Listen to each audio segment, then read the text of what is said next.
Welcome, ladies, to LuchaWorld Podcast. And gentlemen, if there are any gentlemen out there. Frito and the Freak proudly present episode number... 43. 43. And... We won't get to 100 until like 2020, probably. Easily. And because I think so highly of you, I am not going to sing to open the show. I do want to just recite a little inspirational little passage by Louis Beach Marvin III, you know, something that could just bring a little optimism to this world, and that is this passage. The universalist, the pacifist, the vegetarian, the compassionate are smothered, are overwhelmed, are driven to the place of death. Each of us must become a Christ. Each of us must die before we take the life of another. Each of us must offer the fruit of love to his fellow man. If not, then death. Total destruction of mankind will come in a blinding flash, and only the animals will remain to inherit the corpse of our earth. That was deep. Doesn't that just make you feel like all rosy inside? Made me angry. Is it working? You keep. It's working well. You keep staring at the recorder. Yeah, I just think this thing. I think maybe it's time to update our recorder because I bet you. The only frustration is the little panel here just goes dark. It only lights up if you push a button, and then it goes dark. Right. And you know how my eyesight is as I'm getting into my mid-50s. Damn. Well, like I said, welcome to LuchaWorld. Ton of news, most of which will be delivered by Fredo because he's the one who watched Lucha, and I've watched very little as usual. He refuses to watch Lucha. Yeah, that's why he likes to. Actually, you refuse to watch wrestling, and that's why you talk about wrestling on a podcast. Absolutely, I like to talk like I know it all, even though I don't know a damn thing.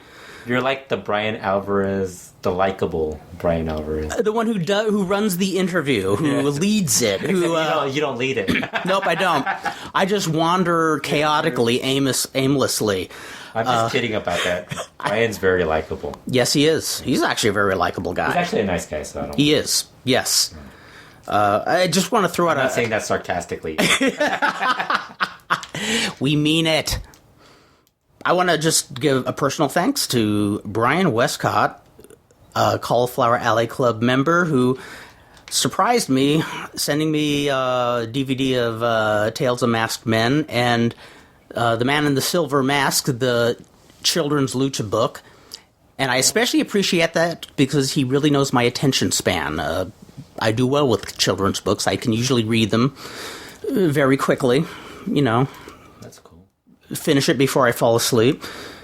And Scotty Astro out there, who is now... We'll be listening to this in 2016. Yes!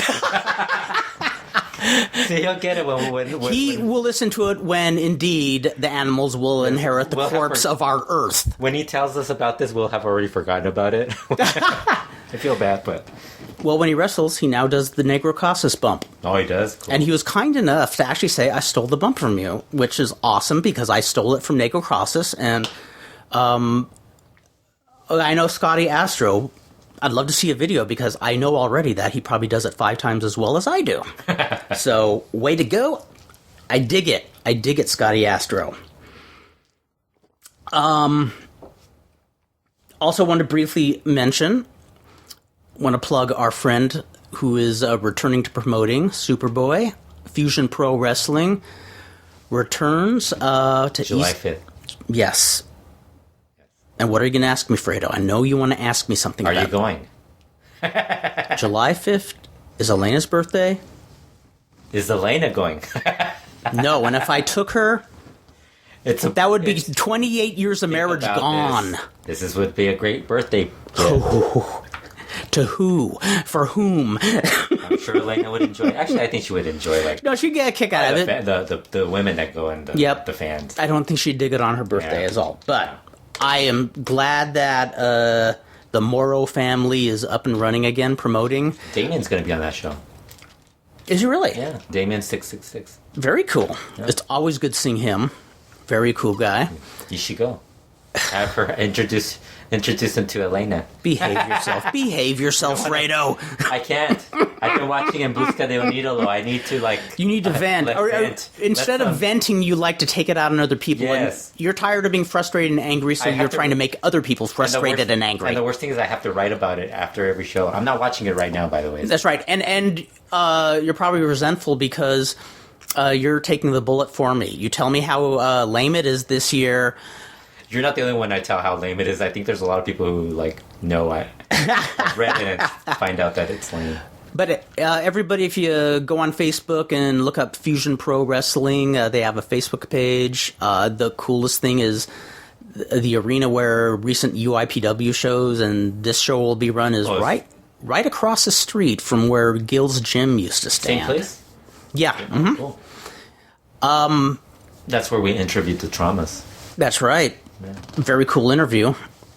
Second to new friends. That's right. I'm gonna ask them to adopt me, and tell them I will ask Negro Navarro. Yes, and that means you'll become their manager. I will be their manager. Yes, I'll be on their show. If they ever bring it back, they're always out of town now, so they don't do it anymore. That means they're getting work. That's a good thing. Oh yeah, they're getting work outside of Mexico City because there's no money there. So, like there's more money in the U.S. and in TJ and all those places. Because they're fresher, they're cheaper there.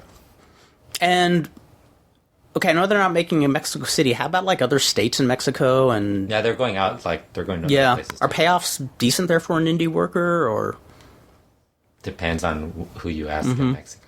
If they're willing to tell you. Who you ask and who you are, probably, too. 300 pesos, is that good? For an idiot like me who thinks $300, yeah. My favorite was when I first, my friend from the guy who did the artwork for the site, he quotes me a price for a logo, and he's like, it's 1,200. And I don't read pesos. Like, 1,200. Well, I'm thinking, and that probably is what some people would charge for in the U.S. for a logo and stuff, for graphic. I'm sure that's what they charge, like, for a big time. And I'm like, man, that's a lot. I can't afford that. I'm not going to. And then I'm like, oh, he wrote pesos. And it's like, whoa, dude, that's like way more affordable. Then I feel bad because it's not a lot. It's like, right. Then I feel bad. It's like, oh, that's not a lot. It's like, I kind of should throw in a couple of extra bucks just so it doesn't, like, so it looks like it's a little more... Yeah, there you go. But, I mean, it's good money for them. I mean... Yes. When a wrestler in Mexico is making, like, $30, it's not... Yeah, it doesn't exactly feed the family or even yourself, Yeah. I opened this show with that passage because it's from a movie called Mondo Hollywood, and when I think Mondo Hollywood, which was a 1967 documentary... that covered not the A-list, not the B-list, not the C-list celebrities of Hollywood in the day, but the D-list. Kind of subgenre celebrities from Hollywood. And one of the first people I think of are folks like Johnny Legend and somebody we lost a month ago yesterday, Eric Caidin, who... was in Palm Springs for a film noir convention. And you guys finally got that right? Like his death? Oh, yes, that's right. There's confusion to his death, too. Yeah, well, the confusion came. The confusion came because he was supposed to go to Las Vegas after that. In fact, he and Danny Wolf were, of all groups, going to see the Cowsills. Oh, really? Yeah, that. So I think Elaine Wu, when she wrote the obituary for Eric in the LA Times, I think... somebody either miscommunicated to her that he was in Las Vegas when he died, but he was in Palm Springs, and actually she corrected that in the print version of the LA Times. Oh, that's good. So, Eric Caidin, it's funny, he wasn't a celebrity, but to some celebrities he was a celebrity. He had run Hollywood Book and Poster since 1977, and Hollywood Book and Poster was just a really awesome place. It went through 3 incarnations, all on Hollywood Boulevard. And Yeah, Eric was just a really enthusiastic, fun individual. And this was like no ordinary Hollywood memorabilia shop. You know, a lot of people who are listening probably know him from the conventions. Yeah, exactly. He was a big part of wrestling conventions. I don't know what. Always at Cauliflower Alley. And almost... Wrestle Reunion, he was there too, right? Yes, he was. Because he took Dark Journey that one. Yep. Yeah. Yeah, he was a guy, he would get really enthusiastic about getting wrestlers, B-movie actors, porn stars to, do signings. And, he was a staple of Southern California. And his book and poster shop, it wasn't just your average memorabilia shop. You could find lobby cards for anything from mainstream movies to movies you never knew existed. They had a room full of movie scripts. One of the times I remember is a lot of celebs would go to, buy scripts, if there were writers or, directors. And one day I was in his shop and there was this, tall black woman, beautiful, and I figured, okay, she's got to be a celebrity, but I don't recognize her at all. And I'm not going to go up and just say, hey, who are you? But she bought. I think she bought a script, if I remember right. But she left, and it ended up being Kim Wayans, who I never realized was beautiful because she's always playing. Yeah, like a really comedic. Yeah. She was stunning, but it wasn't unusual to see celebs. He was a good friend of Johnny Ramone. A lot of character actors. He knew a lot of folks. What's his name? That one big tall guy. God. Sid Haig? Yeah, Sid Haig. This one really clobbered me hard. I did not know Eric nearly as well as my friends Pat Hood or Carol Kovnick Hernandez. I mean, they know him really well for years, but it really hit me hard. And what got me is he was just such a... he was a really fun, thoughtful guy, a little eccentric in that he was always, it seemed anyway, like he was always working. He was always at a convention someplace. In fact, I couldn't even picture him being in an apartment or house. I pictured him living on the road. Yeah. Who knows, maybe there was some truth to that, but he was a fan of exploitation movies, horror movies, and I didn't know this until I read the LA Times obituary. Back in the late 70s, there were a lot of parent groups protesting out in front of movie theaters, protesting the violence in movies. And I'm wondering if this was the time when that movie The Warriors came out, because there was a lot of coverage. It's very bland compared to what's out there today. But back then it was thought to be really violent. Well, Eric and a number of other people had a counter protest, making the case that, hey, we're not people who want to go out and commit violence, but watching a violent movie is cathartic to us. I didn't know that he went to some of these dressed up as Leatherface from the Texas Chainsaw Massacre. And, well, both Fredo and I went to his memorial, which was at the New Beverly Cinema in Los Angeles. And just the fact that a movie theater reserved a night for a memorial for Eric, and the place was pretty close to packed. Yeah. There's and then there was people that showed up with some would leave and stuff like that. Yes, exactly. Yeah. Everybody Did you send the information to the Observer? Yes, I did. Yeah, because I saw you named all the wrestling people. I see my name on there. Yes, exactly. I see my name on there, and Dave Meltzer's probably like, who the hell is this guy? Because he knows everybody else. I think I'm probably the only one that really doesn't have a... I don't have a real tie. That's right. But your name was in there, right? Yeah. I was like, Dave is probably like, who the hell is this guy? He's gonna meet you and remember you one of these days. Yeah. So because the people you mentioned on there were like Steve Yohe, who's sent stuff to Dave for like ages. Yes. Probably like hung around. Oh, totally. Jeff Walton. Yeah, those and people. Scott. I was surprised Jeff Walton remembered me. He has a really good memory. Yeah. Very good memory. How are you doing? I said, I'm doing good. Dan Westbrook, who's a great guy. Yeah. I never got to know him until like maybe 5 or 6 years ago. Really nice guy. The photographer. And then Rob Van Dam. Yes, Rob Van Dam. Rob Van Dam sat in front of us.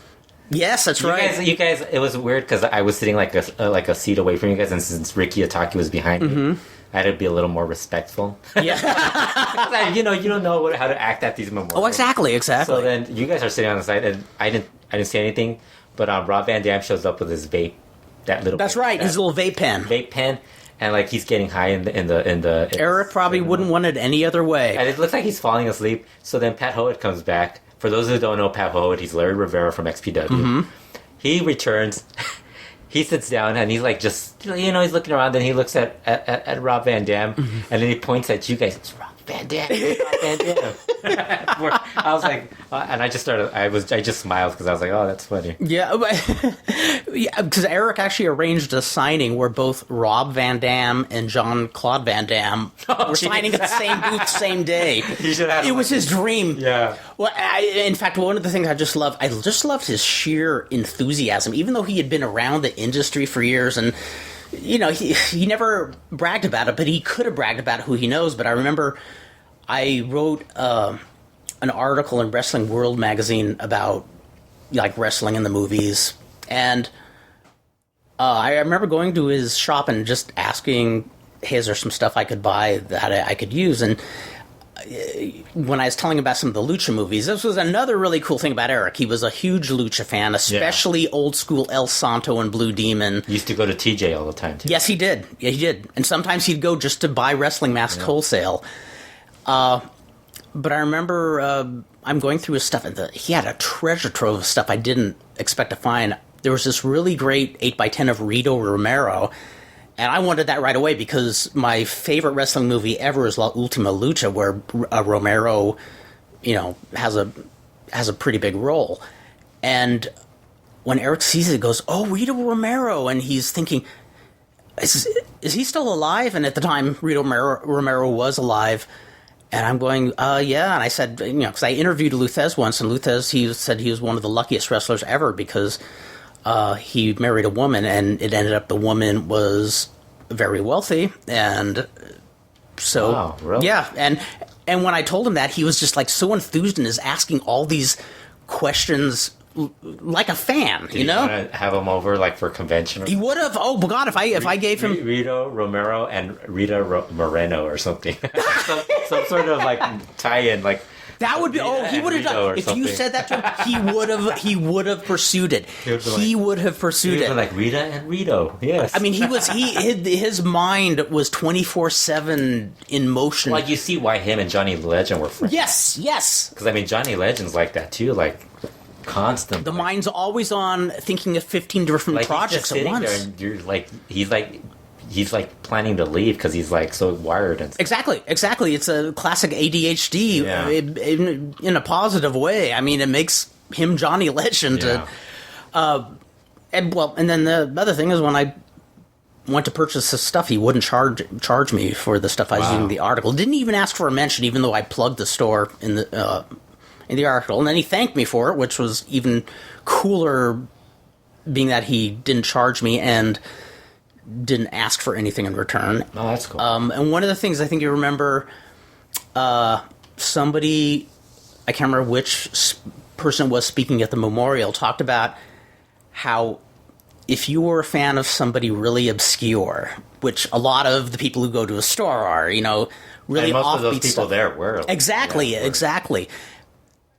But if he found a picture or maybe a wrestling program or a 45 single of that person that one person liked, he remembered that one person liked them, and he would be telling everybody, "Look what I found for like Ricky Ataki or for Kurt." He says they are gonna love this. Like he would be so jazzed that he found something to give them, and just. And how about Glenn Danzig showing up to the memorial? Yes. How weird was that? Yes. And I was like. Because I didn't notice if you guys reacted when he got there, but I was like, is that Glenn Danzig? I thought it was him, but I didn't know. And then I asked Pat Ho, and he's like, yeah, that's Glenn Danzig. And I'm like, oh, wow, really? Yeah, well, that guy Jamie used to play with Danzig's band. Really? And he used to work in Hollywood. And then that porn guy, what's his name? William Margold. Bill Margold. What a nice guy. Yeah. And first time I ever saw that guy was like over 30 years ago on Wally George, where, the tip, Wally was like Wasn't he in that one movie about... Grunt. No, he was also... Oh, yeah, it might have been... But Wally George, you mean? No. Or Bill Margold? Bill Margold. Wasn't he in that movie that one that they made about the John Holmes and everything? That incident? Oh, I think they did, yes. He did a shtick with Wally George where Wally George was saying the porn is going to be the downfall of society, and he says something back. And for those who don't know who Wally George was in the 80s, he was like It was creepy. He was creepy, yes. He was a guy who was trying... It was like something you would watch at night, like if you were... Late night, local station. And at the time, he kind of put the station on the map because it was like one of these conservative talk shows, very, very pro wrestling-like. I mean, it was a work, and he wasn't good at disguising that. Didn't he used to have like Mondo Guerrero on it or something, like some of those... Pistol Pete, Carl Lauer was on there once. I remember he had like these really like low level... Exactly. Guys, and I was like, man, this is like weird. Oh, totally. He once had an interview with Irv Rubin, who was back in the day the top dog of the Jewish Defense League. And they had him debate a Nazi. like a white supremacist. I think it was that guy Metzger. I'm blanking on who it was. It might have been. Because I think they've shown clips of that. Yeah, stuff. because what I'll never forget is I remember watching it the first time it aired, and there was a big glass of water right next to Irv Rubin, and it didn't take a genius to say, that glass of water isn't going to be sipped. It's going to be thrown in the white supremacist's face. And sure enough, Irv Rubin does that, and they act like, everything's out of control. He made Geraldo Rivera look like Charlie Rose, It's one of those, like, weird shows. Yeah. But Bill Margold, I'd always wanted to meet that guy. Yeah. What a laid-back But it's guy. so weird. We show up, and because we showed up with, was it Dan? Dan Farron. Steve Yohe. Yes. Dan Westbrook. I don't know those other two guys, by the way. So people they're always like thinking I know all the like server people. I was like, I don't. Right. Once I see Pat Howitt, I'm with Pat Howitt the whole time. Oh, totally. It's like, and I see that one dude, Bill Markle. I'm like, that dude looks familiar because he's wearing that Hawaiian. Yes, shirt. yes. Like, that dude looks familiar, and I think I asked you. No, I asked Dan.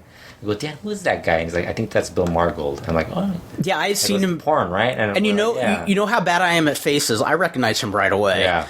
But it was actually fun. Yeah, it's weird because I met a few people there, and I almost hate to say, man, it was so nice meeting these guys. But it's the occasion, It's weird because like when you meet like the wrestling people, like the ones who are like writers and stuff like that.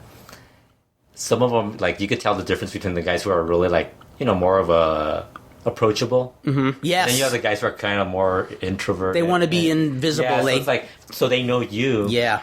They say hi to you, but they won't say hi to anybody else. Yes, exactly.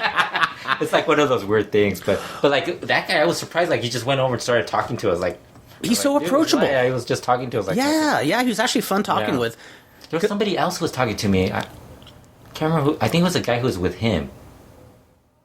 Somebody was with him, but I don't know who it was. It was like a director. Yeah, I don't know who that was though. Yeah, and he was like, they were talking, and they were like, yeah, he because he told me something, and it's like he's like, I was just telling this guy, and we were talking to Danny Wolf. Yes, like, I have no idea who this guy is. And then that lady you guys were taking pictures with, I didn't know who that was either. It's like you guys got. Oh, Carol Calvin and Cornelis. Yeah, no, not her. The lady, the one who was in the movie, in the '60s or whatever. Oh, yes. And I forget her name. Yeah. You guys are like all like taking pictures, and I'm like, oh man, I hope they don't ask me if I want to take a picture with her. I don't. No, we would just shove you in front of there. You guys just put me next to the person. Here, take a picture. Person. Yeah. I mean, about. I love taking pictures too, by the way. Yes, he does. And we catch you smiling sometimes. That's the funniest part. I love that one picture where you get the close up of Dan. Behind. Wasn't that great? Yes. I love the close-up much better than the actual photobomb effect it got. Just looking crazy. Yeah, there's one guy I really liked meeting there. There was a guy... Oh, actually, I totally messed up. It wasn't Jamie who was in Danzig. It was this guy, Howie Pyro. Yeah, that's the guy you were talking about. Yeah. He has a podcast called Intoxicate that just plays strange, offbeat music. And I started listening to it in 2009. And I remember this because that was when Marilyn Chambers, classic porn star, had passed away. And I just was listening to the Intoxica podcast. I had never heard of Howie Pyro before. Mm-hmm. And between songs, he was talking about the passing of Marilyn Chambers. I'm saying, I wonder what connection he had. And he says, well, I was working a convention with my friend Eric Caidin, who had a booth, and Marilyn Chambers was doing a signing there. And I'm going, well, he knows Eric Caidin? That's so weird, like all these people that you wouldn't... Exactly. Like, I didn't find out about this guy through Eric or through Johnny Legend or Dan. Well, it's like when people visit the LuchaWorld website, when we would do the slam and stand stuff like that. And we would talk about these random stuff, like about roller derby and stuff. Yeah. And that was the stuff that would get reaction. Nothing about wrestling would... Nobody would send me a message. Maybe we need to take a lesson from that. It was really weird. Like they visit our site and they're asking me about stuff that isn't related to the website. It's just something we randomly talk about. Yes, exactly. There might be something to that. Yeah. Well, but the next time I saw Eric, I said, "Hey, Eric, you know a guy named Howie Pyro?" And he just says, "Oh my God, he's such a great guy." And talking about him, and I always thought, "Oh, it'd be cool. We'll probably be at some setting where I'll meet him through Eric." And well, this was it. Yeah, sadly. Yeah, I know. I just wish it was a different occasion. Yeah. And it was fun talking with him because he too is really into the movie Mondo Hollywood, and it's very rare I meet somebody who totally. I've never heard of that movie. Oh, you got to see it. I probably won't. You will. Yeah.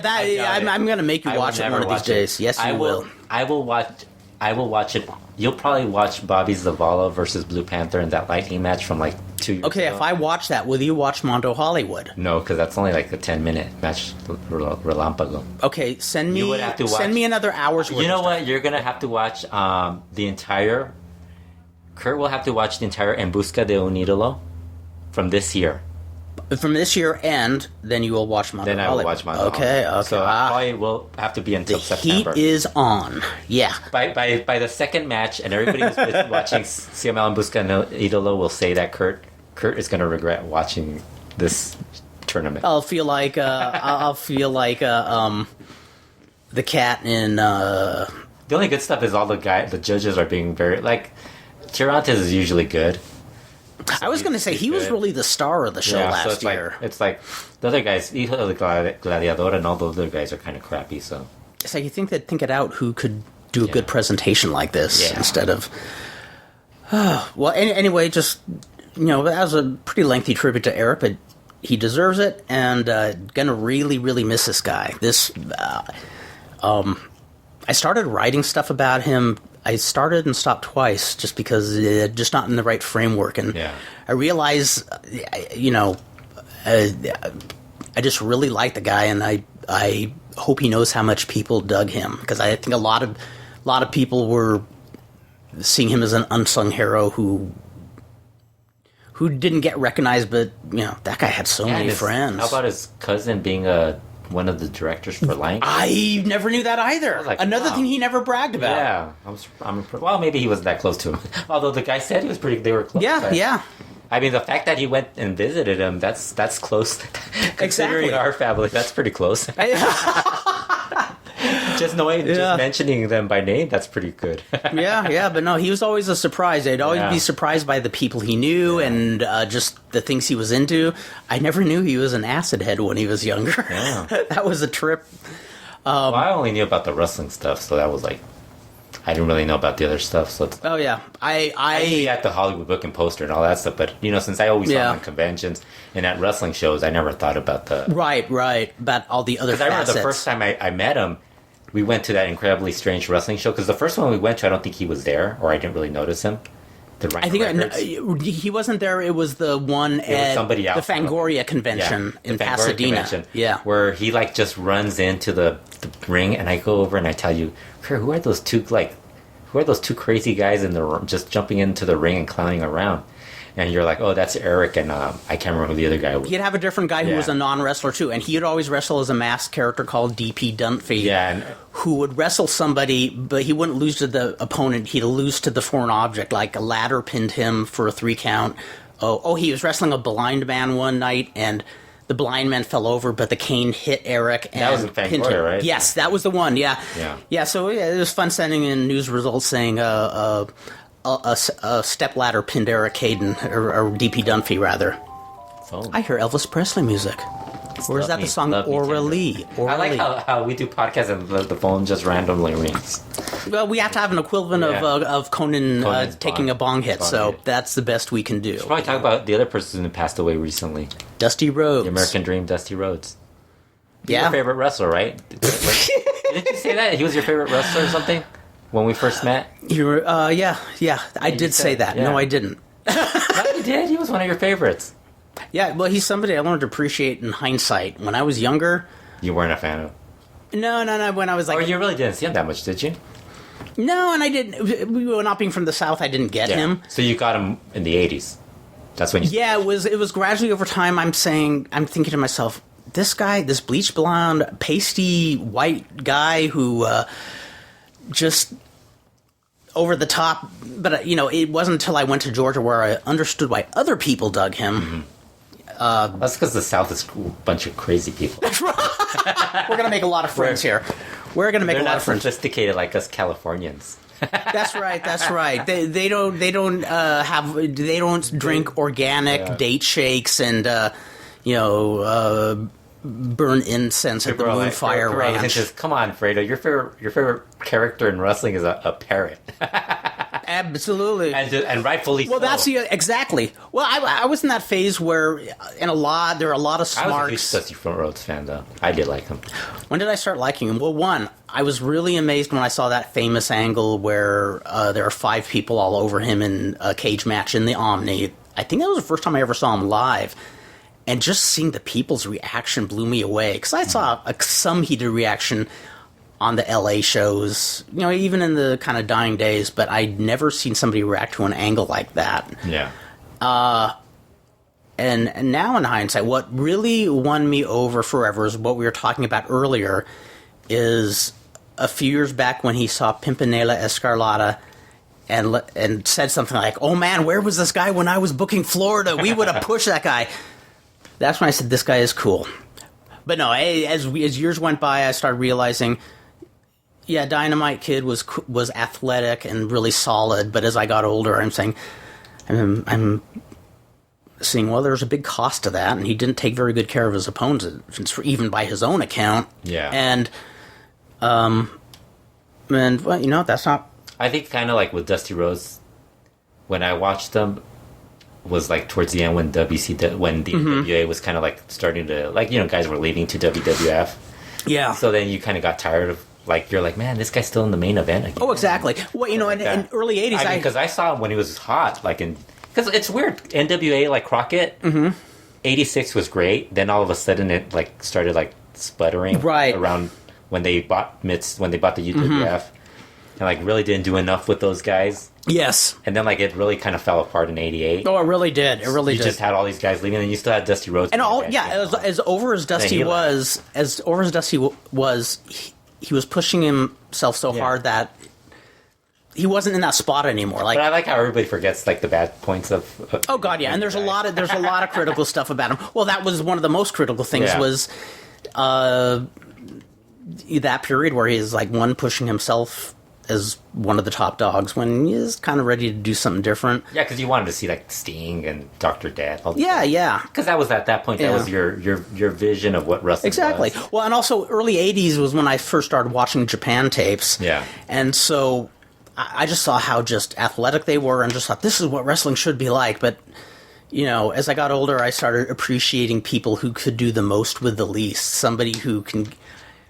Like I've said before, I'm more in awe of somebody who can get over and have a crowd on their feet just by taking 3 simple bumps. I wish I had that kind of charisma. And yeah, he had a ton of charisma. He was awesome. Great promo, ton of charisma. Mm-hmm. Really, that was his. And I think there's a lot of people around my age. In fact, I know there is because I remember meeting a bunch of people between 18 and 21 who are, the smarks of the day. And none of them dug Dusty, but as the years went by, they realized, okay, we understand what it's all about. I think now because there's also more footage that people find, so there's go back and watch it, and they're like, oh, this guy was great. And I love that you posted. I love that I you know, posted. I saw that you posted the full show off Daily Motion, but somebody was having trouble finding the. Yes. And I was like, I'll just get from the movie I Like to Hurt People, which is one of the most surreal psychedelic. There was a match, but I figured I shouldn't push it with YouTube. Yeah, I know what you're saying. But that little promo he did, I love that promo. Yeah. In fact, I could tell you that was the turning point. I saw that movie 85 or 86, and when I saw him cut that promo on Eddie Creechman, I just thought, okay, this guy's cool. I can't deny it anymore. This guy's way cool. Yeah. I actually dug him when he went to Mid-South, like the UWF and stuff like that, where he would like fight Dusty Rhodes. You know, Dick Murdoch. Yes. Oh God, yeah. Siding with Dr. Dusty Williams. Mm-hmm. But it's like, by that point, you're just like, man, he's kind of old looking. Come on. Yeah. But you know, it's like, and like we've said about the Rock and Roll Express, the same thing. Like, you have to be a South, like in the South to understand. Yeah. I mean, if you're like some Mexican kid out in Texas, you're not really like getting this whole thing. You're like, man, these guys are kind of old looking, and you're watching like Hijo del Santo and Eddie Guerrero coming up. And right. Exactly. They look like really good workers, and you're like, man, these guys look like mullets and stuff. Exactly. Like, they got the old looking mullets. Like, come on, man. You have the fantastic. Oh, Tommy Rogers passed away too. Yes. So many people passed away this year. No, this is a really fucked up year. Yes, I know. So many people have passed away. Yeah, Tommy Rogers. I was like, shit. When he died, I was pretty bummed too. I was like, fuck, that guy. That was my favorite tag team. Yeah, the first time I ever saw him was when he was. I always wanted to see them wrestle the Brazos. Oh, that would have been sweet. Like it would have worked. Yeah. It would have worked. Because they were tiny, and the Brazos were tiny, chubby guys. I was like, I used to work with them. It would have been great. Yeah. Damn. Yeah, the first time I ever saw Tommy Rogers was when he was working Portland. Mm-hmm. You know, mainly openers and stuff like that. But he was already, like, this was 1982. He was already really good. He's somebody that should have stuck around in WCW and all those places just as a good worker, like a good job. Yeah. Seems weird. Well, maybe he kind of was hard to... Well, yeah, probably had issues and... well, and when, like Mr. Niebla issues. Well, it sounds like, from what I've read, it sounded like he started getting those issues later in life. I mean, I heard when he was younger, he was a really nice guy. I'll never forget I can't remember the photographer's name, but there's a photographer from one of the Japanese magazines on the show I saw him in 1982, and I overheard the photographer saying, "You wrestle so much like Jack Briscoe," and he just had a big smile. Says, "That's who trained me." Wow! Like, this photographer actually knew by the way he took bumps, especially the bump out of the ring he took, I guess was a Jack Briscoe trademark of some kind. But that's pretty impressive. Guy wrestles exactly how the guy who trained him. Yeah, I guess. Yeah, I don't think that when I see Angelico, I don't think Negro Navarro. No, not at all. Not at all. You know what I mean? Because there's guys who aren't very good at, like, they don't come across like... Oh, exactly. Well, I think Tommy Rogers, it was certain bullet points where he looked like Jack Briscoe. Yeah. You know, obviously not the shooter or the, you know... Yeah. But anyway, too many people have passed away. Who else died? No, just kidding. We spend the next hour just talking about... Yes, and well... Speaking of death, and Busca de un Idolo. Oh, yeah. Oh, last year it was golden, but from what I've read, from what you've said, this year it is not even we're copper. We're doing the show on Friday, so I'm probably not going to watch the matches from tonight till tomorrow. Mm-hmm. But I mean, the first couple of shows have been pretty bad. The matches. Mm-hmm. I mean, the 8 guys, really, Guerrero Maya Jr. is the best one of the group. And it seems so weird him being in the tournament. You know, that's what they're getting. They're ripping Guerrero Maya Jr. and Delta. Because they don't come off like they're trying as hard. Mm-hmm. But they're already there. Yes, that's what they're trying. And I think that's the problem. Mm-hmm. These guys know that they're already there, so it's like they don't really have that extra motivation. Whereas last year, I mean, Rey, Hechicero, Dragon Lee, Carbonario, Panther, even Star Jr. They all had that. They all had that, like, they wanted to be a headline guy. And this year, it's like, Guerrero Maya Jr. and Delta already established. Mm-hmm. Bobby Zavala is kind of there also. I was going to say, it's odd having... It's almost like... But he's probably the one that might actually be the one that would benefit. Mm-hmm. But he's kind of already there. I mean, he's got a look and stuff. And then the rest of the guys are just not at that level. I don't see an idol in any of those guys. Like, I think Flyer could be in a few years, but he's so young. He's Volador's nephew. Oh, okay. And Sombra ripped him because he works just like Volador. Like a carbon copy. Yeah, like him. And he's like, it's not that I'm copying him. It's like I'm part of the family. It's like, that's the way we wrestle. Right. Like, it's just common. Like, it's just the way I'm taught. He's like, I don't mean to be it. But he's also wearing a mask and all that stuff. And I like, they were asking him on one of the shows what he thought, how he came up with his name Flyer. And he's like, he's making it sound like this was like my uncle and I were thinking up of names, and he's like, why not Flyer? And he's like, hey, that sounds like a great name. And they're trying to come up with like how to like patent it or whatever they do with the name and stuff. And I'm thinking, dude, all this for a name like Flyer? Yeah, exactly. This isn't philosophy. Flyer, it's like ground. This isn't philosophy 101. Yeah.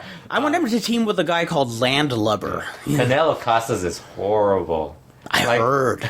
There's some of the judges, I think when they ripped the other guy. Canelo Casas wrestled Delta. This was on Tuesday. This past Tuesday. And Delta was hurt going into the match. So then Canelo Casas, they tell Canelo Casas, yeah, you could have done more. This guy's hurt. You could have beaten him sooner. Right. But if you would have beat him sooner, they would have complained about that too. So it doesn't really matter. So then Delta goes for his turn to get judged. And Volador Jr. is like, Delta. He nods. He's like, embarrassing. Oh my! He's like, you lost to somebody who's lower in the card, and he's just like ripping him. But that was really bad. There was another Flyer did this one attempt at this dive where he just crashed and burned. Just like, and I mean, these guys are just not ready for the.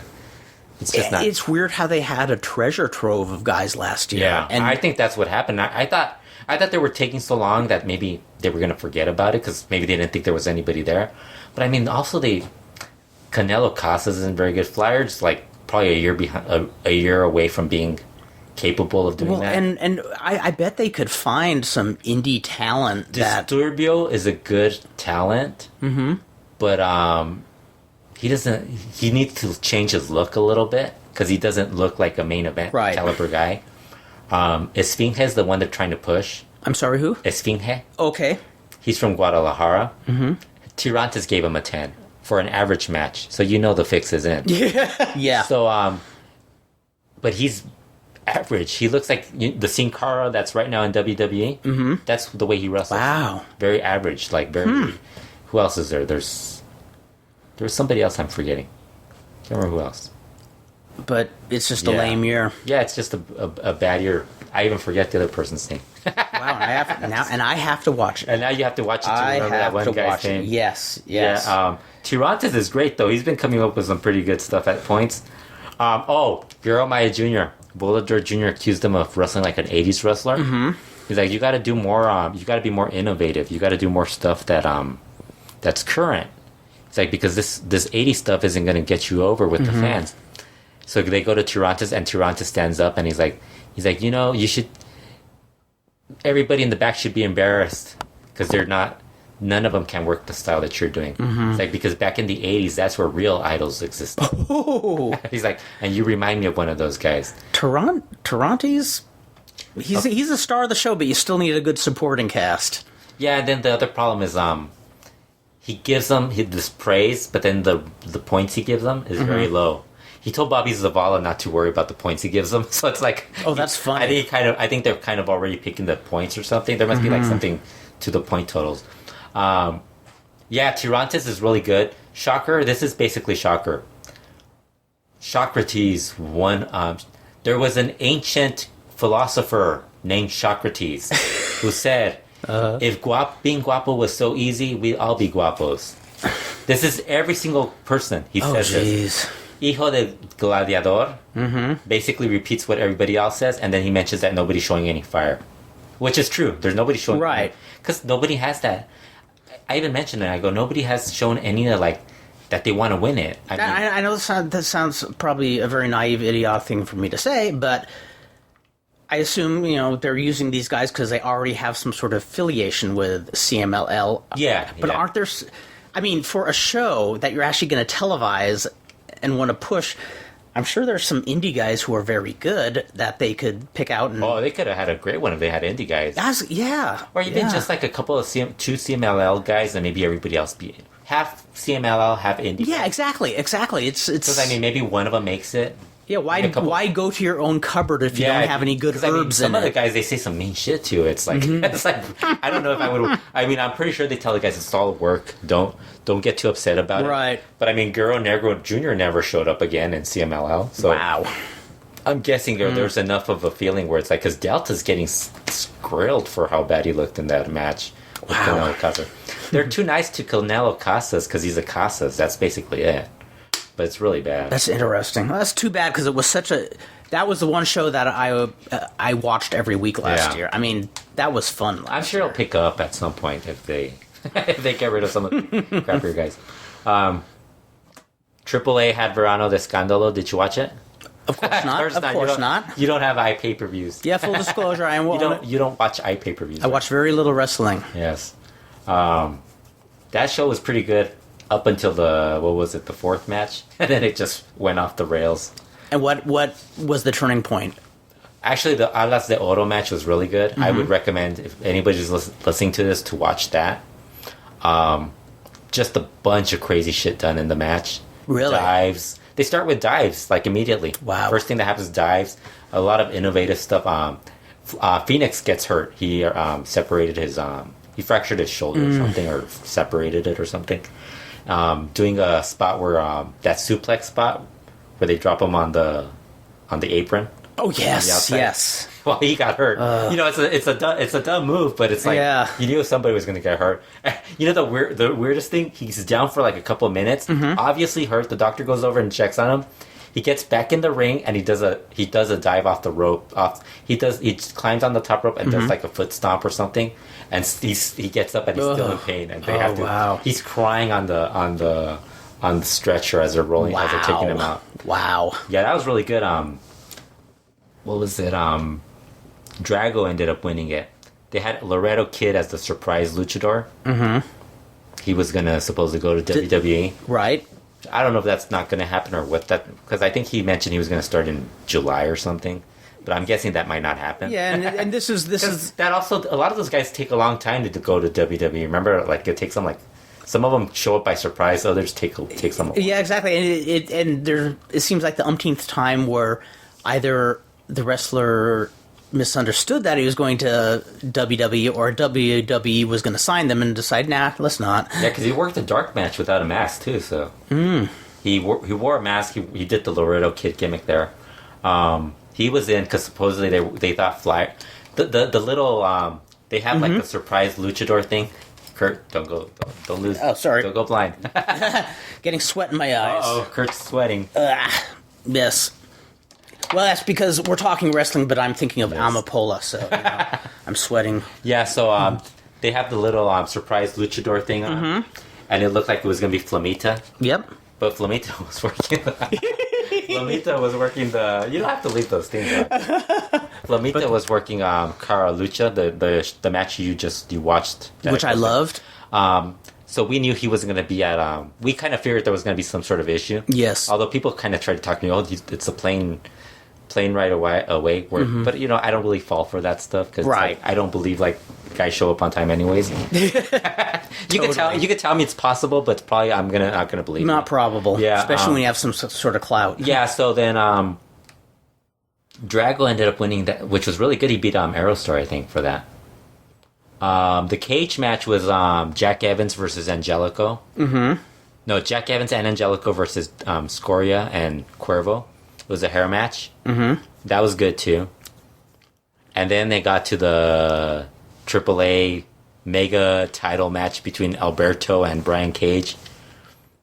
Which was the match was actually if you could actually somehow edit out all the parts where they're running in and Tirantes, Hijo de Tirantes would refuse to do the counts. If you deleted all that stuff, it would have been a good match. It would have been good. But unfortunately that all happened. So instead they have to boast a cast of thousands are here. It was so bad. It just kept on going. It kept on going with all this run-ins. Tejano Jr. got involved early on. They threw out Blue Demon Jr., who was Alberto's second. Mm-hmm. They threw him out. Hijo de Tirantes refused to do the counts. It just kept going on and on and on. And then I think a couple of other guys ran in. I was like, man, when is this going to end? Because everybody just kept running in. It takes the intensity out of a match when and you then have they that had many. this finish where it ended up being where Tirantes wouldn't do the count for Alberto. Mm-hmm. So then somebody else ran in and did the count. That didn't count, so they gave the... It was one of these, like... Stupid. So it was like, Stupid. Alberto ended up winning by DQ. I was like, man... After all that, went on I just disqualification. ended up hating the whole match. The main event was just... I think the crowd kind of died after that. Because the main event, the crowd was, like, dead for that match. Wow. And it had Rey Mysterio in it, too, so it was like... Wow. But there was also something like that match just never really had a real flow to it. Mm-hmm. For some reason, it just wasn't that good. Too many cooks. Yeah, just too many chefs spoiled. Yeah, the trios match kind of just like fell apart. I think because they couldn't follow that. Mm-hmm. So I was like, eh. But the Alas de Oro match definitely worth watching. Okay, cool. Yeah, the rest. So that's recommended. The cage match is pretty good too. I didn't really like. I liked it, but it wasn't like my favorite match.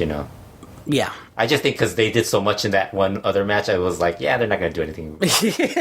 Although they're going to do something wacky. I like that they tried to do all this other stuff. Actually, one of the guys did this really cool, I can't remember, I think it was like a Hurricanrana. Mm-hmm. They were on the cage, and it looked like a head scissors. To me, it looked like a head scissors. And he grabbed them, and he like bounced them into the other side of the cage. Like they were holding on to the cage. Oh, how cool. So that looked pretty cool. Sweet. Yeah. Now, the match I did watch was one you recommended to me. The Flamita versus Volador Jr. I loved that match. Yeah, and then I watched that match, and I was like, man, this match was actually better than all the other AAA, the what I paid for. and the more I see Volador Jr., the more I dig that guy. And I have to say, I think he's been the best wrestler this year. Yeah, and I think I enjoy him more. I haven't seen him have a bad match, and I enjoy him a lot more without his mask. And you know what it is? I think he's finally like enjoying wrestling without his mask. I think he's kind of figuring it out. It's so funny because he has that physique of a young dynamite kid, the face of Chris Kattan from Saturday Night Live, but it works. No, he's so expressive. He's really has good facial expressions. Like he's a great baby face in CMLL, but he can work as a great heel also. Exactly. And and that's what he was in the CaraLucha. Basically the bad guy in the match. Yeah, totally. He was totally heel, and I love his timing. He never seems rushed. I mean, his good matches, he never seems rushed unless you're just going through a basic 6-man tag. But and in 6-man tags, what I like about his matches is that he always gives like this bad look at people. Like, yes. Doing? Like, if it's not the ref, it's one of the wrestlers. He is so a wrestler who should not be wearing a mask, and I'm glad. Well, it served him well. I think maybe that's what we were missing with him wearing a mask. His reaction. I agree. Just like the dumb shit that goes on in wrestling. Like he just reacts. Like he's just one of those guys who reacts. Like some guys don't react or don't really like. Exactly. Got such a great presence. He does. He's just like. It's like, what the fuck's going on? Of course, this is my nitpickiness, but it doesn't matter because the match got over beautifully. Too many dives. No. Flamita stopped selling the leg when Volador was working it. Yeah. I mean, I thought, this looks like it's going to be part of the storyline. And he sold it for a while, the leg, and I figured, this might be really old school where his hurt leg is the whole plot of the match. Like, he'll go for a plancha, but his leg will give out. And considering he fell, like, when he did that one... that one where he went over the ropes and hit the rope? Yeah, I was like, holy shit. I was temporarily freaked out. Volador Jr. just stalled a bit, like, just played it up. Yes. He was like... Yeah. He had them clean it. He had them cleaning the mat and everything. And Volador Jr. put him over clean, but not just putting him over for the pin, he really... put him over well the whole match. Did a post-match also where he was they were talking about having another match. Oh, no way. Yeah. He's going to defend the UIPW title against him. Rockin'. He might actually... We can be there. We might see it. No, it's going to be over there next. No, I want to go here. No, but I'm saying Flamita can bring it. Yeah. They'll bring the match over here. I'm surprised they wouldn't.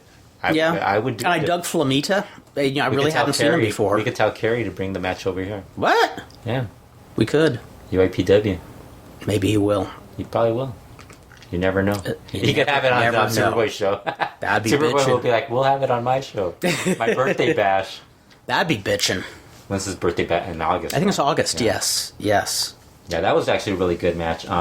Lucha Underground also had they had a couple of shows where, like, just storyline wise, they were really good, but the matches weren't that great. I mean, Dario Cueto's amazing. Yeah, and then the last show they didn't have Dario Cueto on. Just there was a show without Dario Cueto. He was not on the show. Wow. It was the Johnny Mundo versus Prince Puma all night. Oh yes, the Iron Man. Yeah, I like All Night Long better. Yeah, it lasted like 38 minutes. There were some points there were some points where I didn't really enjoy it. Mm-hmm. But it was pretty good. It was overall it was good. Like the final 4 or 5 minutes were really good because Alberto gets involved, and then they have like 3 minutes where they have to like figure out who's gonna win. Mm-hmm. And they do like this like really fast, non-stop like thing where they're just trying to pin each other. Really good. But like there was a bit, and also because I was watching with commercials. Yeah, that can make a difference. Yeah, I'm not really that into it, and so I think if I watch it again, I'll be far more entertained. Yeah, I do want to check and it out. They did a lot of furniture moving in the match too, like bringing out tables and stuff like that. Right. A giant ladder.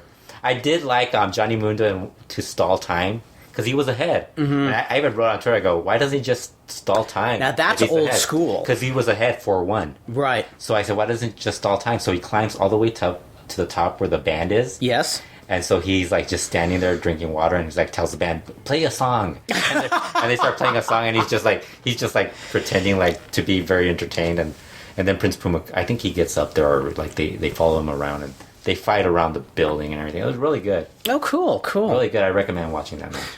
And with Lucha Underground. Oh, and I was telling you, I don't watch. If I watch the R-rated one, I won't watch the Unimas one. Right. But Cubs fan was watching the Unimas one, and he caught that they blur out Katrina's her breasts, her cleavage. No way. They blur it out. Sounds like something they do in Japan. Yeah, and I was like, and it makes it look like it was like even worse because she didn't show anything. It was just the cleavage. Oh my gosh. Maybe they're trying to get people to think there's something to see. Yeah. Stay tuned, ladies. There is something to see. Yes, but they're not showing it. They're making us think we can see it. Yeah. So Ultima Lucha is Ultima Lucha? Their final shows are gonna be really good.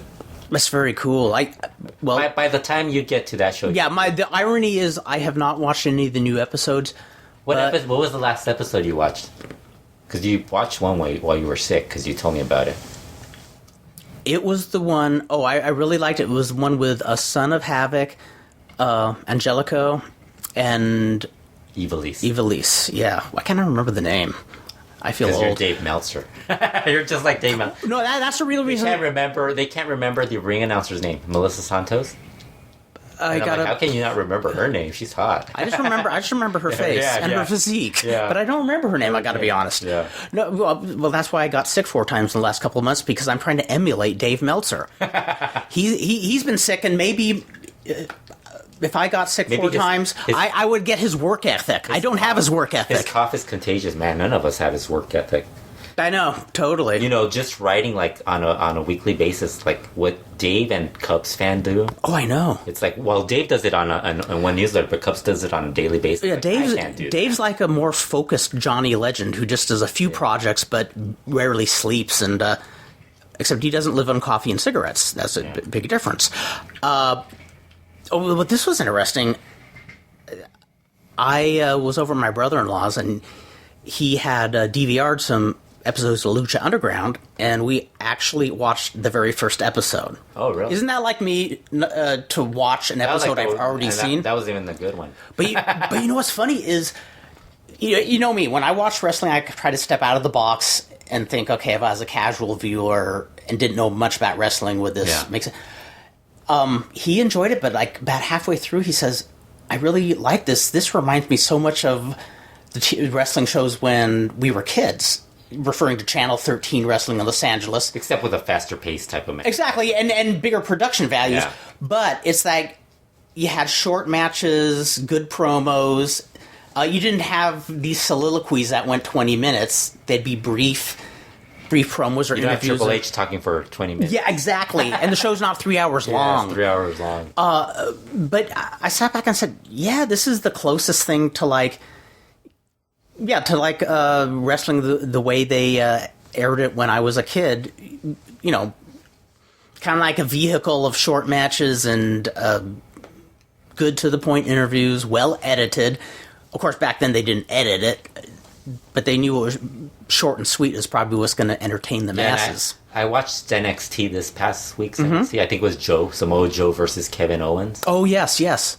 And that show was boring. Really? Compared to Lucha Underground, that show is boring. I don't know if people like to watch Lucha Underground is the best thing that happened in the last year. They had this one segment where they were doing a feature on Finn Balor. Yes. And I was like, I want to watch this because, I'm a Finn Balor fan. He's a cool wrestler, and they're doing the whole gimmick, and he was talking about being Prince Devitt and all that stuff. And then they start talking about they have this girl talking about Finn Balor, a girl named Becky Lynch, and all of a sudden they start talking about her, and it's like, dude, what do I care about this girl? Wow, yes. I don't want to know about this girl. Straight up. Ric Flair's daughter is really good. I heard. I've yet to see good. I saw her wrestle. She's really good. But I mean, I'm watching that match, and as good as she is, her opponent was so she's not at her level. So it's still kind of like for every woman who's a quality wrestler, there's a bunch of divas. Yes, because there's some stuff that and she would try because she was leading the match, and she would try. But the girl, when she would get on offense, it was like, oh my god, this girl Charlotte could just kill her because she looks like she could beat the shit out of the girl. She looks actually impressive, and she's thin, she's lean, and also she's probably not seasoned enough to be able to carry somebody who doesn't know what they're doing. There was some stuff that comes with time. Her stuff was really cool. Yeah. I mean, I was really impressed. But the other girl's like, oh my god, this is really bad. Oh geez. And then I skipped this trios match, this 6-man tag where I was like, I don't want to watch. Yeah, I give it to you just for sampling a WWE product. Yeah. I just wanted to see Samoa Joe versus Kevin Owens, which I didn't really find that. Right. It's weird. You would have told me that match maybe before the last 3 years. I would have been like, oh, this is going to be awesome. But then now I watched Lucha Underground the all night long. I watched that Alas de Oro match from AAA. I watched I think I watched Dragon Lee versus somebody in CMLL. Then I watched Flamita versus Volador Jr. And it's like, I'm watching them, and it's like, man, these guys are wrestling from 1970s or something. Yes. Not that that's a bad style, but it's just not my thing anymore. Right. And now I'm thinking Volador Jr. You should be wrestling current. Which I'm not. It just didn't come off as entertaining. They had a cool pull apart though, so I'm cool. Good with that. I mentioned on Facebook that I went on the website just reading the last pay-per-view and the Bella Twins, shenanigans in the ring, and I thought, okay, if they flew in somebody as their uncles from Mexico, the Twin Devils, to be in their corner, and they could, I would buy the network. I would buy the network, and I would watch it. I still tend to think a lot of the viewing of the women is because they're women. It's not because they're talented wrestlers. Right? Oh God, no, yeah. That's what I think. It's even when you go to indie shows, it's these guys. I mean, the girls. I mean, some of them are good, but it doesn't matter. They don't have much to work with. It doesn't matter if they're good because guys just go to see them because they're hot or whatever. Or it's not really that they're talented. Well, we've seen several shows where people show up to see Luchadora Datura. I've actually never seen her wrestle. Have I ever seen? No, I haven't. But she's made appearances, and people show up to see her. They're saying hi and stuff like that. Yeah, because she's cute. I mean, that's why they're coming to see her. Get her number. You're married. That's right. I'm married, and she could call me Colette. I think I'd accept it. Is there even such thing as a Colette call these days? I don't think so. That's the thing from the past. I think it's Skype. It's freaking me out how there's things that seem... Dude, so Chris Zellner was trying to explain to Rob and I how to use Skype. It's we don't even know this stuff. I've had several people asking me if they could Skype, and I said, no, I don't know how. Yeah. I guess I'll learn one of these days. I'll only do it with Chris Zellner because he's he's actually informed. Now he's far more informed than me. Oh, you want to hear about the Octagon story of we have to have updates on Octagon as often as possible. This is our podcast Octagon moment. Octagon moment, or as Octagon. Yes, he's gone. He's way gone. This guy, he's as way gone as Octomom. Yeah, I was telling because I think Rob was asking me if he's always been this way, and I go, maybe he has been. We just never had all this social media available to us where he was like being crazy on it. Because that's why I don't go on Twitter. It seems like there's some sort of virus that affects people who use Twitter. Twitter's great. I like it because people like I can write. Well, stuff. you know how to write. I find out people like read our tweets. Like I found out Marco Corleone was telling me that him and his girlfriend read our tweets about the Wednesday shows. Oh no way! Yes, and I'm like, that's awesome. Shit. That's awesome. Because I'm always writing like really like about what the women are doing. Like they're talking, and it's like sometimes I'll like write something. Yeah, but you're not going. I'm not being mean doing either. things that's going to get you arrested or fired. Oh you no, know? no. I mean, I not just wrestling. I hear all these tweets. Stuff, I mean, some of the stuff people are probably thinking, man, Fredo's making this shit up, and it's actually stuff that they're saying on the show. So it's like it's not right. It's not like the one of the last show they had. One of the Edecanes, she's coming back from being pregnant, right? And she was telling a story about her water breaking at Arena Coliseo. Wow. And I was like, wow, that's pretty cool. She's married. She's either married or in a relationship with Angel de Oro. Oh, okay. Yeah. So poor kid's not going to be talented. Although he'll be pretty attractive. He'll be an attractive, like I don't know. That's right. He'll get by in his looks. Looks. You know, because the mom. He'll be lucky in love. The mom's good looking, so. So the Octagon story. Okay, what's the up? Octagon story. So Octagon, like I think it was last 2 weeks ago. He writes on Twitter. He's like, I can't believe it. Octagon's initial character was Amenaza Elegante, the elegant menace. So he writes on Twitter, I can't believe this. AAA's gone too far now. Now they're trying to steal my other name. I can't believe it. And he's very upset. And I'm like, dude, I haven't seen anything AAA's mentioned about that. Right. I mean, and AAA's done their they did that thing for Lucha Underground where they were coming up with names and stuff like that. I never saw anything about an Amenaza Elegante. Right. And it never came to us that we should look it up on because I think the trademarks and stuff like that, they trademarked stuff in Mexico. So he's complaining and all this stuff. And so we're like, where is he getting this stuff? I mean, nobody's mentioned anything about it. I didn't even know he wrestled under that name. So then I think Cubs fan was the one that found the link, and he's like, I think he's talking about this guy. It's an indie wrestler in Veracruz or something that's using Amenaza Elegante. And what we found is it's a Photoshop picture. Like it's that wrestler in the background, and there's a little logo at the bottom that has the AAA logo on it. And so just somebody had a wild imagination. Somebody just photoshopped it, and I found out later that the guy uploaded it. The actual wrestler uploaded it, but this gets weirder. Oh my god! This guy should have said, "Hey, they're not doing anything with your name. Don't worry about it." He didn't do that. Instead, he jumps in and joins the club.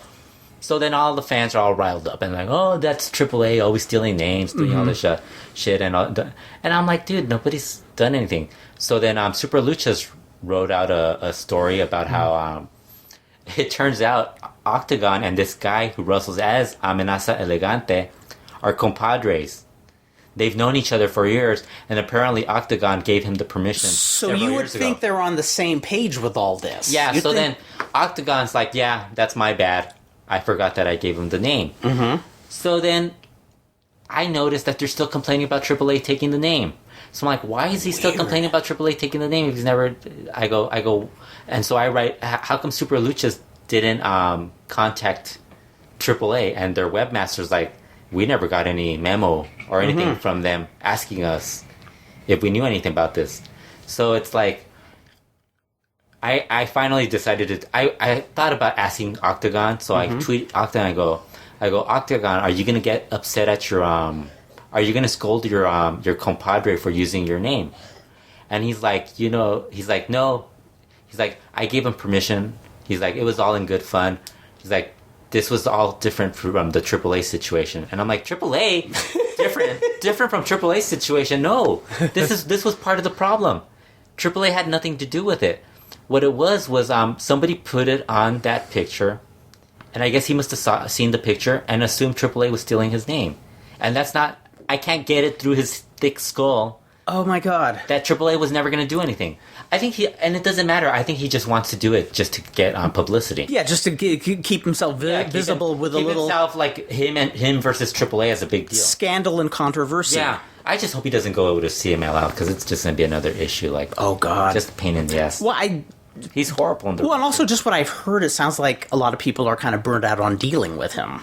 I would assume. Oh, I don't know. Of course, you never know with wrestling. Yeah. Wow. Yeah. He's working All Elite and all these other shows, but it's like, dude, this guy's not good. Why are you guys like... I think because people are like, there's the novelty of him teaming with Atlantis, and that's really where his deal is. Yeah. Because the Octagon Fuerza thing is already worn out, but Octagon teaming with Atlantis versus Fuerza and somebody else, that still exists. Right. So it's like they're still doing that. Boy, they could milk it, but poor Atlantis would be doing all the work. And he's not at that point where he can still do that now. Right. Because he's not at the Negro Casas, Black Terry, Negro Navarro level anymore. Him and Blue Panther are really starting to slow down more. Yeah, I've seen it with Blue Panther. I mean, he's still good, but he is he's getting a lot older. slower. And he must be hurting at that age, too. Yeah, I mean... And... Oh, his son is the other one I forgot. Blue Panther Jr.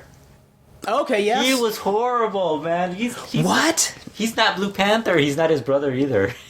Wow. He's the opposite of the Panther. Like, and we were laughing. He's more like the Grace of the Armadillo. He's dating Estrellita. Oh, well. Yeah, so that's something. He's doing that right, I bet, then. Estrellita's going through the feline family, so... Like, she was with Puma prior to that. But I think Puma might be with, like, one of those, girl, some other girl like that. The Dancing Girls? No, he's like does like a radio show or something. Oh. Yeah. She's good looking. So. Hot. But, yeah, Blue Panther Jr. is really bad. I'm amazed. Like, it's not that he's really, really bad. He's just very generic. Like, wow. Now, do you think it's just him being green, or he just doesn't have it? Or can you tell, really? I think it's going to be more like... It's funny because I remember when I first saw him, I thought maybe he could be like an Antifaz del Norte, like a good trios guy. Mm-hmm. But now I look at him, he starts doing the dancing and stuff. And he's not ready weird. to be... It's Blue Panther. You shouldn't be doing dancing during a match. Yes. Because, like, La Máscara does that. All those guys do that. Hector Garza used to do it. All those guys do the dancing. Now he's like El Ejido, basically. Well, but also you're trying to break in. He's El Ejido, but he could do a Nudo Lagunero. Yeah, but it's like he's not that good either. But all these guys understand that they're not good because the judges are telling them they're not good. Tirantes is just disappointed in these guys. He's just like, man, none of these guys are He's good. probably saying, what are they doing this year? Yeah. I mean, Well, he said he hasn't seen it. He praised Girl Maya and what's his name? Bobby Zavala. Because they actually had a good match. Because he said that's actually the first match that's actually been pretty good in this and you expect that of them, though. And then that was basically the fifth. Like, I was writing about it, I go, that would have made the top 5 last year. Because last year, I mean, what was it? As soon as Dragon Lee and the Panther had a match, and that was like early in the tournament, that was already one of the best matches we'd seen. I think that might have been a match of the year type of thing. Right. Carbonario and Rey Hechicero, remember their match? I love that. They had a great match, and then when they would go against the other guys, those matches were great. These guys are just not really in that. And it's odd how CMLL will go for these long periods where, everything's confusing, the angles never go anywhere, and boom, they go through this little renaissance period where it's really hot. Really hot, yeah. But we've learned not to expect it to last too long. Yeah. And they have a hot group like the Ingobernables, look cool. Mm-hmm. They don't really do anything. It's like, there's not, like, you saw my news for CMLL, that's basically it. It's just watching CMLL inform and telling you it's kind of like they move along aimlessly for a long time, and they get... I swear I'd love to be a fly on the wall to see who's making what calls about booking, and... they could have had Dark Angel versus Marcella on a Saturday show. Mm-hmm. Instead, they're just giving them Marcella versus Dallas again. Wow. It's like, and Marcella's keep mentioning, my favorite Marcella was on Informant. She was talking about wanting to wrestle Dark Angel. Mm-hmm. And all she's doing is during like the 10 minutes is complaining about how hot it is in the studio. Just the entire time she's like, but then you see her and she's like pouring like if you get a visual, why she's saying it. And then like her legs are all shiny from the sweat and everything, and it's like, oh my goodness, poor girl, she's like just sweating. Like, they must have turned up the heat when she was there. She's just like, and I think she must have been training earlier. Yes, because she showed up, she was already sweating, so it might have been like one of those things where like she was just like, oh my god, it's hot in here. Yeah, so Octagon is like, he's losing it. Yes, I did something kind of fun. I just randomly picked a match off YouTube. Mm-hmm. Something a Cubs fan put up, and the name caught my eye. There's a wrestler called Oberon. Oberon. You wrote it down? I did write it down. Where is it? Right there. Against Oberon. Dragon Force. Dragon Force. Oh, jeez. Never heard of him. Never seen him. This must be like one of those. I haven't even seen it. I forgot to write down the name of the promotion. Promotion. Lola Gonzalez was doing I'm guessing it's Leyendas Inmortales. Yeah. Well, the reason Oberon's name caught my eye is I thought of the actress from the 30s, Merle Oberon, who was just gorgeous, and I'd like to, And then you're like, and that's when I regret it, watching this. That's right. I couldn't think of her the same way. No, two masked guys, really, really green. But what I enjoyed about the match was it's obvious they were green. And Fredo, how many times have we gone to an indie show where we have these guys so incredibly green, neither can lead the other, and they just try to do 20 high spots and are getting most of them wrong because they're green and nervous and everything falls apart. And it goes on for like 20 minutes, too. Well, Areno Paraguayo was like frequently. Yes. Superboy doesn't let them go that long. No, he doesn't. He doesn't. And Reno Paraguayo, I mean, it's some of those guys they'd put in the ring and they never even had a wrestling lesson. Yeah. Sometimes it was so bad. I wouldn't say every week, but there were some pretty bad that ones. one guy who showed up with looked like he was wearing sweatpants. Yeah, and they're doing they those. just put his name. His mom put his name on the side or something. Yes. Oh my God. His initials or whatever, and it's like, dude, this guy sucks. And I remember Those lame karate kicks they were doing. Kendo, Super Kendo, or whatever his name is, the one from here. He peeks through the curtain. He looks over at me and he looks at me and goes, like he's just like in shock, like my God, like his I remember watching that match and just being flabbergasted, like. Didn't you guys at least look to see if they know how to lock up? Because I remember I went to the back and I go, "Did you guys see that match?" And you're like, "Yes." Some of us did watch it. It's like, "Oh my God, it's horrible." Well, but these guys super green, but they didn't try a jillion stuff. Mm-hmm. They kept it mostly hold for hold. But the only thing they shouldn't have done is a clothesline. So many people do bad clotheslines these days. Yeah, it's weird. Where all it does is scratch the surface and the guy sells for it like crazy, like he spins. Got yes. Spin. I hate when and it's such a limp looking everybody contact. does a spin off a clothesline, and some of the clotheslines aren't even that impressive. Yeah, like if it's a really good clothesline, that'd be awesome. But it's like you're not doing it good. When somebody gives a really good clothesline, somebody sells it beautifully. There's nothing like it. But now people use it like they would a headlock or something. Yeah. But this match was like 9 minutes long. They did just a few high spots. Some stuff you could really tell that they're not really ready to be in the ring performing publicly, but they didn't try to do everything they ever dreamed of doing. And so whoever's running this thing probably told them... If it's Leyendas Inmortales, they probably told them to not do anything. And that's smart. Yeah, but that promotion is horrible. Is it really? Oh, God. Well, I'm glad I caught... Well, it wasn't... I wouldn't... It's still on there. Yeah, I would not say it was a good match, but... Just somebody who's the women on that show are so it's the old people basically wow, and they're not as good as they used to be. Mm-hmm. So it's like, oh God, it's bad. People kind of holding on. Yeah. But no, I like that as you got the good indies like Chalanga Mask and CaraLucha, and then you got Leyendas Inmortales and like these other groups that are like and they look local. Even All Elite, that group, they'll bring in they'll have some good matches, but then all of a sudden the guy who runs it. I think he's one of these guys who has nostalgia in his head, so it's like Octagon has to be in the match, or these really the same match. Which a lot of the same stuff. Well, especially it seemed like in the '90s, it seemed like there were so many promoters here in the States who were always trying to promote old school stuff, as if these old timers will somehow revive the scene. And did you see Rush and Brian Cage didn't have a match after all? No, what happened? Rush couldn't work with Cage. Oh, political reasons, but I don't. Political meaning the promotion. CMLL. Oh, okay, gotcha. Gotcha. But it wasn't them. I think it was him telling him. Yeah. I don't think it was I think both the promotions might have said it. I don't think it was just CMLL. I think AAA might have. And it wasn't a thing of anybody having an attitude. Just because their directive. Don't get me wrong, but I mean. Yeah, you could blame CMLL, but I mean, Brian Cage was about to work a pretty big match for AAA. Yes. And Steve Payne was going to AAA also, so.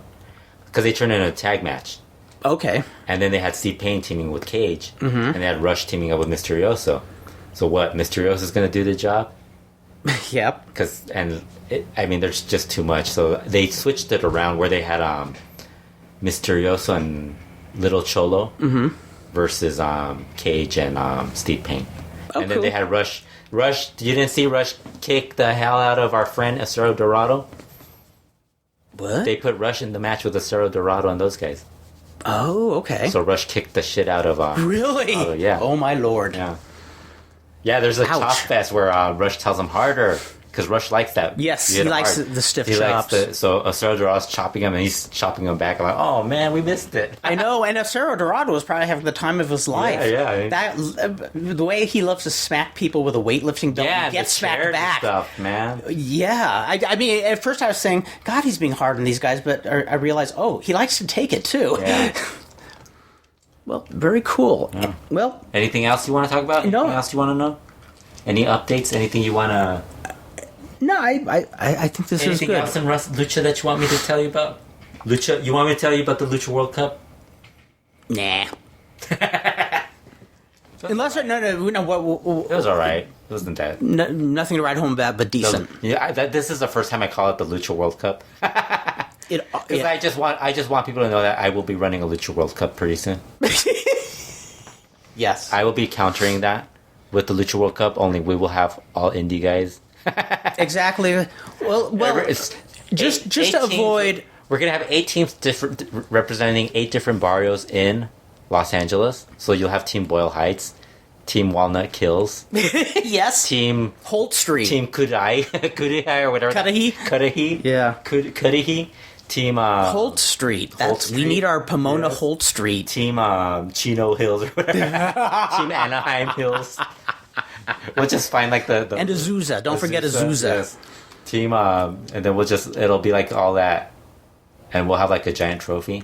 We'll have like the 8 old legends to judge them.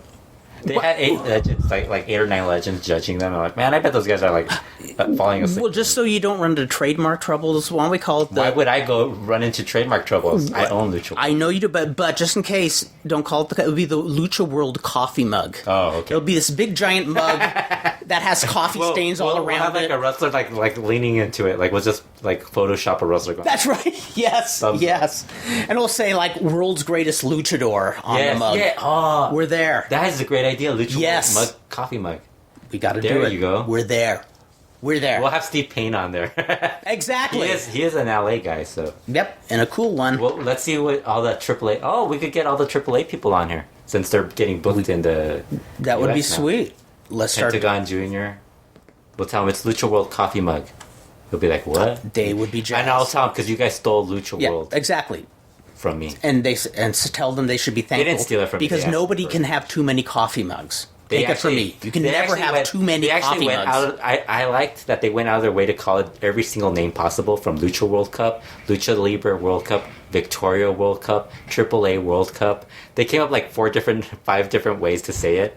Cerveza Victoria World Cup. And again, I would have loved to hear the discussions about and how they came to. It wasn't even like because it was separate. Lucha World. It wasn't like together. Like it would be different if it was like together. It is funny how you talk about people overstate how you come up with a name. Remember when? Yeah, the flyer thing. Yeah. Yeah. Well, I remember. I always love hearing Superboy saying how he got his name. Oh, I showed up. My dad told me I'm wrestling that night, and we'll call you Superboy. Yeah, it's like, and it's stuck ever since. I don't think people realize it didn't take me like a full day or like a walk down to the park. Deep thinking, deep thought to come up with Lucha World. I mean, I'm sure it doesn't. Anybody comes up with a website, sometimes it just randomly comes to you. You know? Yes. It's not like something you're just thinking of. Like Vandal Drummond wasn't thought out. Just I said, hey, I'd like to use something with my Scottish, my Drummond name that's in my family. Everything I've ever. And Dan Farron just said Vandal. He said I had Scottish ancestors named Vandal, and Dan just said Vandal Drummond, and I said yeah. It's like sometimes it just comes to you, and it's not something you're like really exactly. If somebody else uses it, if they ask you for it, it's like man. Yeah, well, it's like when AAA wanted to buy the Lucha World site.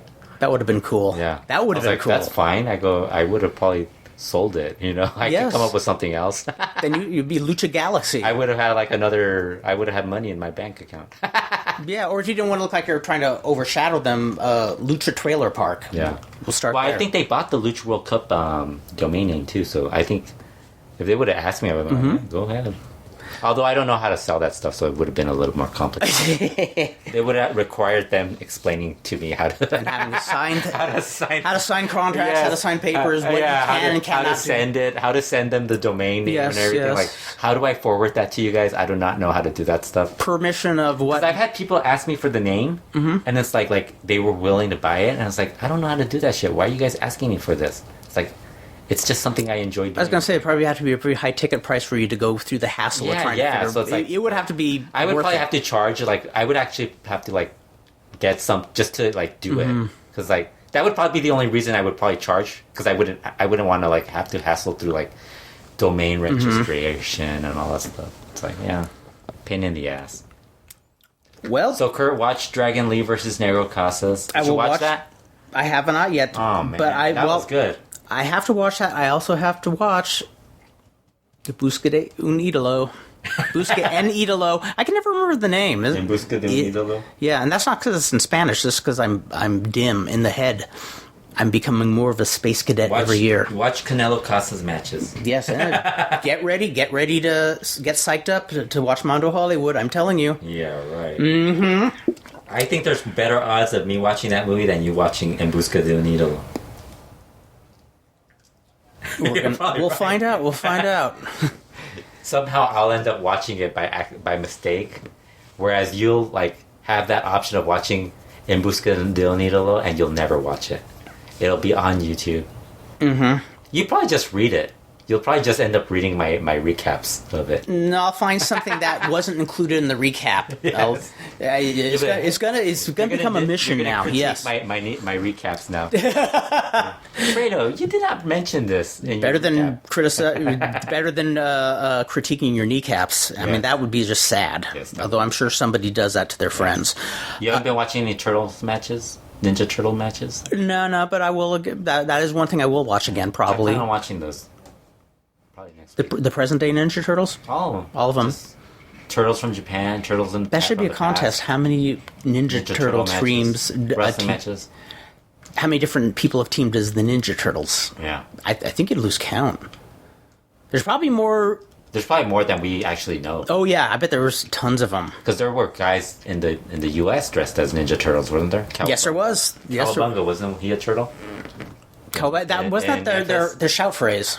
They had a was character it- called Cowabunga. I think that was. Was that the one that Chris Champion? Yeah. Okay. yeah, Yes. Yeah, because somebody was telling me about that. Well, I remember the first time, or when they started doing the gimmick. I remember seeing a foursome that was the Ninja Turtles in Tijuana.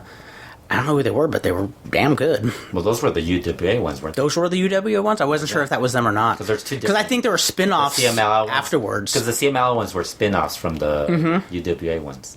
Yes, and They're doing a match where it's Super Muñeco and Super Pinocho versus two of the turtles, Tilo and Mike, I think, oh, cool. I'd be up for that, actually. in Chilanga mask. You want to go to Mexico to watch that? Absolutely. It's in, I think it's June 28th.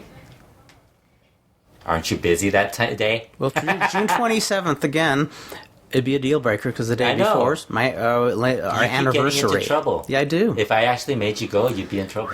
Would I be ever? Yeah. I would be in big trouble. Well, You then, could take her to Mexico. I'm sure she would enjoy it.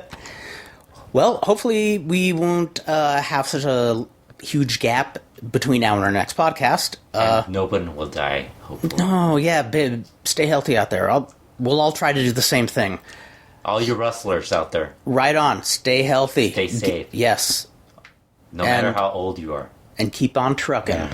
Yes.